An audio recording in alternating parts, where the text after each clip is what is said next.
పెద్దల మిత్రులు అందరికీ నమస్తే. నేను గరిడేపల్లి సత్యనారాయణ న్యూ లక్ష్య ఆర్గనైజేషన్. తెలంగాణ రాష్ట్ర రాజకీయాలకు సంబంధించి వచ్చినప్పుడు గ్రామ పంచాయతీ ఎన్నికల్లో సహజంగా రెండు గ్రూపులు ఉంటాయి. ఆధిపత్య వర్గాలకు, ఆధిపత్య కులాలకు సంబంధించి ఒక గ్రూప్ అటు, ఒక గ్రూప్ ఇటు ఉంటుంది. ఈ రెండింటి మధ్య ఏదైతే ఉన్నదో ఒకళ్ళు అటు ఒకళ్ళు ఇటు నడుస్తున్నటువంటి క్రమంలో మిగిలినటువంటి బీసీలు బహుజనులంతా కూడా ఏదైతే ఉన్నదో ఆ గ్రూప్లోనే ఉండాలి, ఈ గ్రూప్లోనే ఉండాలి.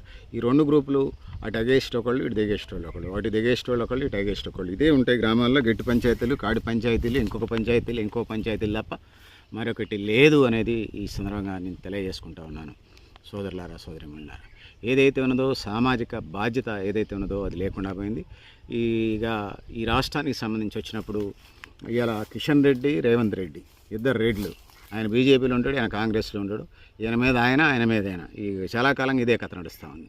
రాష్ట్రంలో కూడా ఇక మూడోది నాలుగో కూటములు రాకుండా, భోజనం నుంచి కూటములు రాకుండా వాళ్ళేదో అభివృద్ధి కోసమే పాటుపడుతున్నట్టుగా డ్రామాలు. అసలు దేశానికి స్వతంత్రం రాకముందు వాళ్లే పరిపాలన, దేశానికి స్వాతంత్రం వచ్చిన తర్వాత కూడా వాళ్లే ఉన్నారు, రెడ్లు ఉన్నారు తెలంగాణలో, ఉమ్మడి ఆంధ్రప్రదేశ్ రాష్ట్రంలో అధికారంలో. మళ్ళీ వాళ్లే రెడ్డి కార్పొరేషన్లు, రెడ్డి ఫెడరేషన్లు పెట్టి అభివృద్ధి కార్పొరేషన్కి నిధులు కావాలని, ఈడబ్ల్యూఎస్ రిజర్వేషన్లు కావాలని వాళ్లే బిల్లులు పెడతారు. వాళ్ళు మరిగా ఏం పరిపాలన చేశారు వీళ్ళు అనేది ఇలా మన ముందు ఉన్నటువంటి ప్రశ్నగా మనకు అర్థమవుతా ఉన్నది. సో ఇవాళ నేను చెప్పదలుచుకున్నాను, నేను అడుగుతూ ఉన్నాను, వీళ్ళు ఏం అభివృద్ధి చేశారనేది నేను ఇవాళ అడుగుతూ ఉన్నాను.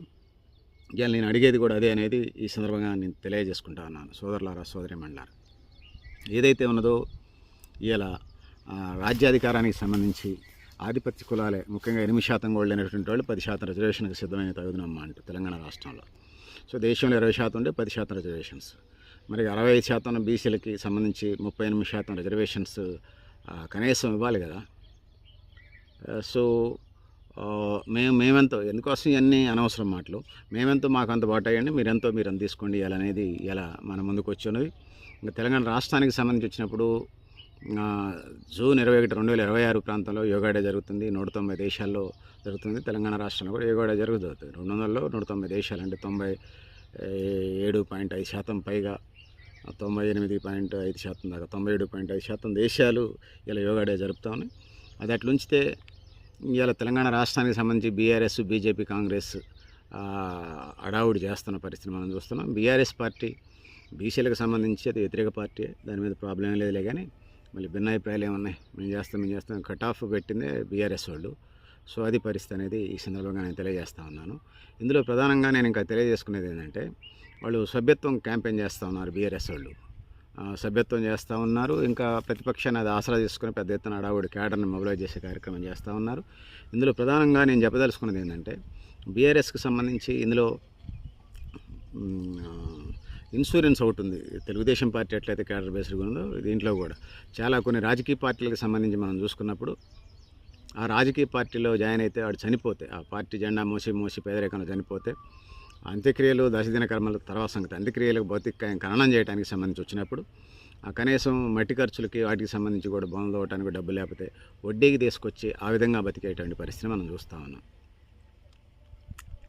సో ఇది పరిస్థితి పెద్దలారా, మిత్రులారా. ఈ పరిస్థితి నుంచి మనం ముందుకు పోవాల్సిన అవసరం అయితే ఈ సందర్భంగా ఉన్నదనేది నేను తెలియజేసుకుంటున్నాను. సోదరులారా, సోదరిమణులారా, ఏదైతే ఉన్నదో ఇవాళ మనం అనుకున్నట్టుగా అటువంటి కార్యక్రమాలకు సంబంధించి సో బీసీలకు 42% రిజర్వేషన్స్ వాళ్ళు వేస్తూ ఉన్నారు.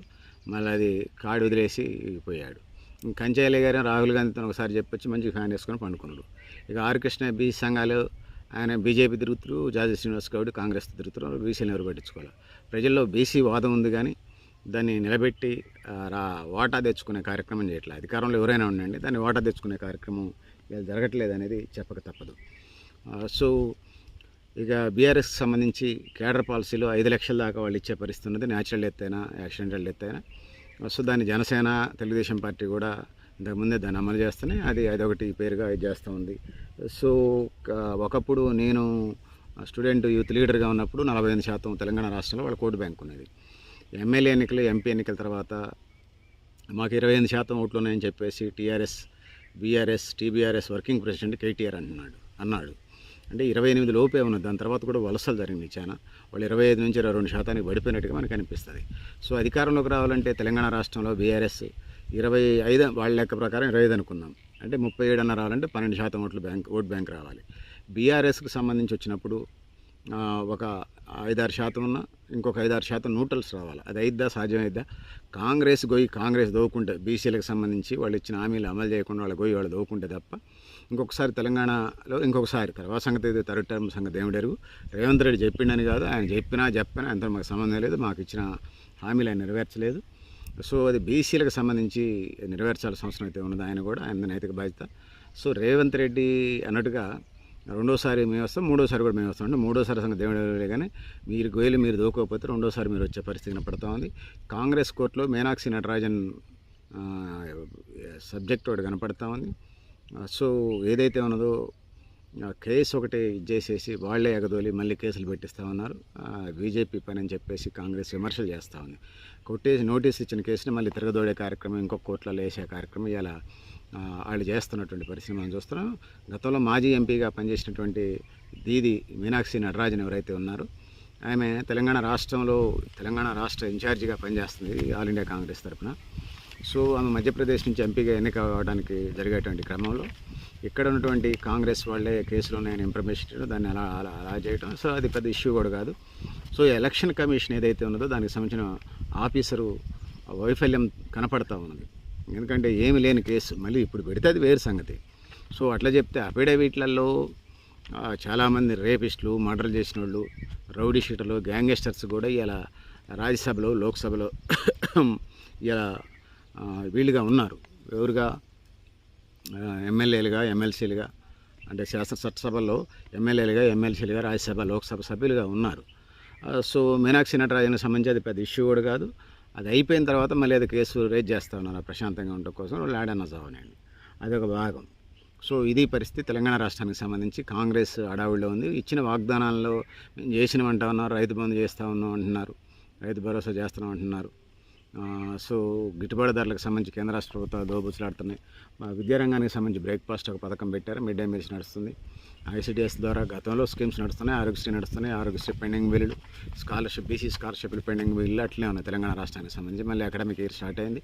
పుస్తకాలు, బట్టలు ప్రభుత్వ విద్యాసంస్థలకు సంబంధించి గతంలో డిసెంబర్ దాకా ఇచ్చుకుంటూ పోతారు. ఈసారైనా తొందరగా పుస్తకాలు, బట్టలు పిల్లలకి ఇచ్చి వాళ్ళకి బ్రేక్ఫాస్ట్ కార్యక్రమాన్ని ఇప్పటికే 8 జిల్లాల్లో అమలు చేస్తూ ఉన్నారు. 33 జిల్లాల్లో అమలు చేయాలి. ఆ విధంగా ముందుకు పోవాల్సిన అవసరం అయితే ఉన్నదనేది ఈ సందర్భంగా నేను తెలియజేసుకుంటా ఉన్నాను.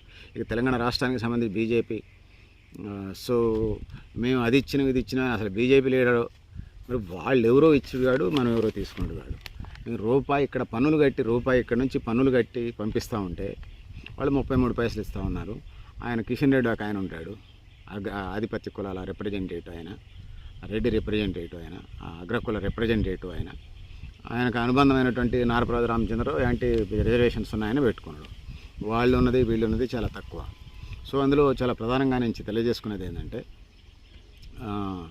బీజేపీ అనే దానికి సంబంధించి బీసీలు అంటేనే దాని రక్తంలో వ్యతిరేకత ఉంది, దాని డిఎన్ఏలో వ్యతిరేకత ఉంది, దాని మీద వ్యతిరేకత ఉన్నది అనేది నేను ఈ సందర్భంగా తెలియజేసుకుంటా ఉన్నాను. సో సోదరులారా, సోదరిమణులారా, నేను ఇంకా తెలియజేసుకునేది ఏంటంటే వాళ్ళు ఆలు లేదు, సూలు లేదు, కొడుకు పేరు సోమలింగం సందంగా వారికి సీట్లే లేవు, ఓట్లే లేవు. టీఆర్ఎస్ ఓట్లు వేస్తే 8 ఎంపీ సీట్లు వచ్చినాయి వాళ్ళు కాంగ్రెస్ని నిలవరించడానికి. టీఆర్ఎస్కి ఒక 2 సార్లు సెకండ్ ప్లేసు, అదేవిధంగా 1 సాట థర్డ్ ప్లేసు, మిగిలిన సాటనే 4వ ప్లేస్ వచ్చినాయి. సో సోదరులారా, ఇది పరిస్థితి మనకు కనపడతా ఉంది. ఇందులో ప్రధానంగా నేను చెప్పదలుచుకున్నది ఏంటంటే సో ఆలు లేదు, సూలు లేదు, కొడుకు పేరు సోమలింగం చందంగా ఇలా మనకి తెలిసింది ఏంటంటే, మనకున్నటువంటి సమాచారం ఏంటంటే అసలు తెలంగాణలో వాళ్ళు వచ్చేది లేదు పోగా నేను అధికారంలోకి వస్తున్నామని చెప్పేసి బీసీ రిజర్వేషన్ చేయకుండా మీరు ఎట్లా వస్తారో చూస్తాం. 9వ షెడ్యూల్ పెట్టకుండా బీఆర్ఎస్, బీజేపీ, కాంగ్రెస్ డ్రామాలు దొబ్బుతున్నాయి. సో బీసీ బిల్లుకి సంబంధించి కోర్టులో ఉన్నదానికి సంబంధించి వాళ్ళు ఇవ్వాల్సినటువంటి ఏదైతే ఉన్నదో అది ఇవ్వాల్సినటువంటి పరిస్థితి అయితే ఇలా ఉన్నదనేది ఈ సందర్భంగా నేను తెలియజేసుకుంటా ఉన్నాను. ఇందులో ప్రధానంగా నేనేం చెప్తున్నానంటే, కోర్టుకి ప్రొడ్యూస్ చేయాలి కదా. డెడికేషన్ కమిటీ వేసింది, దాని తర్వాత కోర్టు కమిటీ, రాజకీయ కమిటీ, అన్ని కమిటీలు వేసి వాళ్ళు రిపోర్ట్లు ఇచ్చారు. ఆ రిపోర్ట్ని కోర్టుకి ప్రొడ్యూస్ చేయకుండా గతంలో టన్నుల కొద్ది కేసులు వేసి కొట్టేశారు. ఇది కూడా అంతకు మించి ఏముండదనేది ఈ సందర్భంగా నేను తెలియజేస్తా ఉన్నాను. సో అందుకోసం నేనేం చెప్పదలుచుకున్నానంటే సోదరులారా, సో కాంగ్రెస్ డ్రామాలు దొబ్బటం ఆపాలి, ఆ విధంగా ముందుకు పోవాల్సిన అవసరం ఉంది. ఇక చనిపోయిన వాళ్ళవి ఆధార్ కార్డు లింకప్ పెట్టండి, పాన్ కార్డు లింకప్ పెట్టండి, రేషన్ కార్డులను పెన్షన్లకు సంబంధించి. సో 1 కోటి రూపాయలు లోపు ఆస్తులు, 2 కోట్ల లోపు ఉన్న వాళ్ళకి పెన్షన్లు కానీ రేషన్ కార్డులు కానీ ఇవ్వండి. 10 కోట్లు, 20 కోట్లు, ఒక కొడుక్కి 1 కోటి రూపాయలు ఆదాయం ఉంటే సంవత్సరానికి వాళ్ళకు కూడా ఇవాళ పెన్షన్లు ఇస్తున్నారు, రేషన్ కార్డులు ఇస్తున్నారు. అంటే 12 కోట్ల ఆదాయం ఉన్నాడు కూడా 5 కోట్ల పైన ఆస్తులు అంతస్తులు ఉన్న వాళ్ళకి రేషన్ కార్డులు అవన్నీ తీసేసేయండి. సో రేషన్ కార్డులతో పాటు ఇవాళ నేను చెప్పదలుచుకున్నది ఏంటంటే, ఇందులో ప్రధానంగా నేనేం చెప్తున్నానంటే, ఆరోగ్యశ్రీని ఏరే పెట్టండి. రేషన్ కార్డులు అదొక తలకాయ నొప్పి అవుతుంది. అందాల్సినటువంటి ఇప్పటికే 170% మందికి అందుతుంది.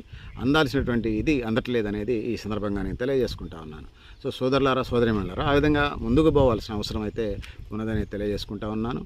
సో పెన్షన్లకు సంబంధించి 2 లక్షల కొత్త పెన్షన్లు అన్నారు. సుమారుగా 60,000 నుంచి 1,00,000 పెన్షన్లు ఇప్పటికి తీసేశారు. చనిపోయిన వాళ్ళే కొన్ని కావచ్చు, చనిపోయిన వాళ్ళే 40,000 నుంచి 60,000 ఉన్నాయనేది వినపడతా ఉంది. ఇంకా మిగతాయి సంబంధించి ఏదైతే ఉన్నదో దానికి సంబంధించి ఏదైతే ఉన్నదో ఇవాళ మనకి అర్థమవుతున్న పరిస్థితి తెలియజేసుకుంటా ఉన్నాను. కాంగ్రెస్ ఏ మీటింగ్లో చూసినా చూడు తగులుకొని వాగ్దానాలు అయితే 100 కొద్ది ఇచ్చినాయి. 200 నుంచి 400 వాగ్దానాలు ఇచ్చింది. అందులో ఎన్ని అమలు చేసిన దాంట్లో మహిళలకి ఫ్రీ బస్ ఒకటి ఇచ్చినట్టుగా ఉన్నది. రేషన్ బియ్యం, సన్న బియ్యం ఒకటి, బ్రేక్ఫాస్ట్ కొత్తగా పెట్టారు. 2,000 ఫ్రీ కరెంటు, అదే 200 యూనిట్లు ఫ్రీ కరెంటు. ఇదైతే సామాన్య పేద వర్గాలకు సంబంధించినది. ఆరోగ్య పాత పథకాలు ఎట్లా కంటిన్యూ అయితే ఎవరున్నా కంటిన్యూ చేయాల్సిందే. సో ఈ ప్రధానమైన తప్పితే రైతు బంధు, రైతు భరోసా ఏదో కొద్దిగా చేసినట్టుగా ఉన్నారు. సో అసలే ఎల్నినో ఎఫెక్ట్. మరి ఇప్పుడు దీన్ని ఎట్లా ఫేస్ చేస్తారో చూడాలి. ఉపాధి హామీ పనులు పెంచాల్సినటువంటి ప్రభుత్వం, కేంద్ర ప్రభుత్వం దాన్ని చేతులు దులుపుకొని అంతా ప్రైవేట్ రంగానికి అప్పచెప్పడానికి కేంద్ర ప్రభుత్వం సిద్ధంగా ఉంటే తెలంగాణ బీజేపీ డ్రామాలు కొడతా ఉంది. సో ఇది పరిస్థితి. పెద్దలారా, మిత్రులారా, మీరు కూడా మీ అభిప్రాయాన్ని కామెంట్ బాక్స్లో అయితే రాయండి. సో ఏదైతే ఉన్నదో ఇవాళ మన ముందు ఉన్నటువంటి తెలంగాణ అంశాలకు సంబంధించి మనం చూసుకున్నప్పుడు ఇవాళ తెలంగాణ అంశం మన ముందు ఉన్నది అనేది తెలియజేసుకుంటున్నాను. సో ప్రధానంగా బీసీల ఎజెండా, బహుజన ఎజెండా. ఈ దేశం బీసీలది, రాష్ట్రం కూడా బీసీలు 160% ఉన్నారు. ఎస్సీ ఎస్టీలను కలుపుకుంటే 100కి 92% దాకా ఉన్నారు ఈ రాష్ట్రంలో. సో తినడానికి తిండి, ఉండటానికి ఇల్లు, కట్టుకోవడానికి బట్ట, విద్య, వైద్యం, ఉపాధి, సామాజిక న్యాయం, సమాన అవకాశాల సమాజం కోసం భూమి పంపిణీ, ఇలా ప్రధానంగా మనం ముందున్నటువంటి డిమాండ్స్. ఇంకా లోకల్ ప్రజల మనోభావాలు అనుకూలంగా ముందుకెళ్లాల్సిన అవసరం ఉంది. సో ఈ రాజకీయ పార్టీల కోణంలో ఆధిపత్య కుల పార్టీలే ఇలా తెలంగాణ రాష్ట్రంలో బీజేపీ, బీఆర్ఎస్, కాంగ్రెస్ ఆధిపత్య కుల పార్టీలే. జనసేన కూడా అదే రంగం, దానికి మించి ఏమీ లేదు. ఎందుకంటే వాళ్ళు ఈయటం కూడా ఆధిపత్య డబ్బున్న కులాలకి ఇస్తున్నారు. చదువుకున్న వాళ్ళకి, బీసీలకి, ఎస్సీలకి సీట్లు ఇస్తున్నట్టుగా, ముఖ్యమైనటువంటి సీట్లు ఇస్తున్నట్టుగా లేదు. డబ్బులు మరినుంటే ఇచ్చి పార్టీని నడుపుదామంటే బూర్జువా లక్షణాలు అవి. పేదలకి అధికారం ఇచ్చి వాళ్ళు నడిపించే కార్యక్రమాలు, పేద ప్రజల జీవితాలు ఎలుగునుండే కార్యక్రమాలు ఈ పరిస్థితి ఏది కనిపిస్తున్నాయి. తగుదనమ్మ అంటూ ఆంధ్రప్రదేశ్లో నుంచి తెలంగాణలోకి అడుగుపెట్టినటువంటి జనసేన పార్టీ కూడా అదే కథ నడుస్తూ ఉంది. వామపక్షాల అసంఘటిత రంగం వేస్తూనే వాళ్ళు ఉనికిని నిలబెట్టుకునే కార్యక్రమాలు అయితే వాళ్ళు చేసుకుంటూ పోతున్నారు తెలంగాణ రాష్ట్రంలో. సో ఇప్పుడు సర్ పేరుతోని వెరిఫికేషన్ ఒకటి పెద్ద ఎత్తున నడుస్తూ ఉన్నది. సో దానికి సంబంధించి అన్ని పార్టీలు అలర్ట్ అవుతున్నాయి. అటు బీజేపీ, కాంగ్రెస్, టీఆర్ఎస్. సో అన్ని ఓట్లు, బంగ్లాదేశ్ అన్ని ఓట్లు, ఇతర అన్ని ఓట్లు ఉండకపోవచ్చులే, కానీ ఇక్కడ కూడా కొన్ని ఇదైతే ఉన్నాయనేది ఈ సందర్భంగా నేను తెలియజేసుకుంటూ ఉన్నాను. పెద్దలారా, మిత్రులారా, ఏదైతే ఉన్నదో ఇవాళ సర్ పేరుతోనే ఎస్ఐఆర్, సార్ పేరుతోనే ఇది నడుస్తూ ఉన్నది.